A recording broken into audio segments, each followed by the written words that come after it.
Hello everyone, আসসালামু আলাইকুম। আজকে নিয়ে আসলাম নতুন আরেকটা ব্লগ ভিডিও নিয়ে। এখানে আমার কিছু নষ্ট দুধের ছানা, এগুলা দিয়ে কী তৈরি করা যাচ্ছে সেটাই ভেবে দেখছি। ভাবতে ভাবতে মাথায় আইডিয়া আসলো স্পঞ্জের মিষ্টি বানানো। তখন আমি এই উপরের ছানাগুলো ছাঁকনির মাধ্যমে ছেঁকে নিলাম। এই যে আমি ছাঁকনির মাধ্যমে সবগুলা ছানা ছেঁকে নিতেছি।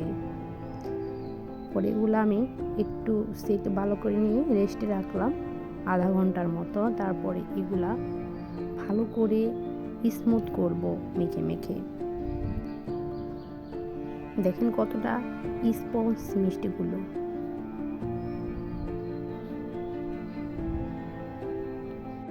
এই যে দেখুন, এইভাবে আমি একটু ছোট ছোট করে এগুলা ধোলা বানিয়ে নিতেছি।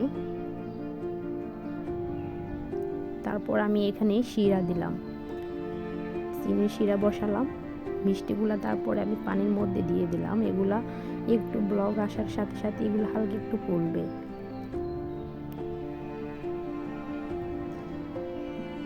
দেখুন কতটাই না স্পঞ্জি মিষ্টিগুলা, এত সুন্দর, এত মজাদার। আপনারা সবাই বাসায় একবার ট্রাই করে দেখবেন। কোনো কিছু আসলে পেল না। ধন্যবাদ সবাইকে।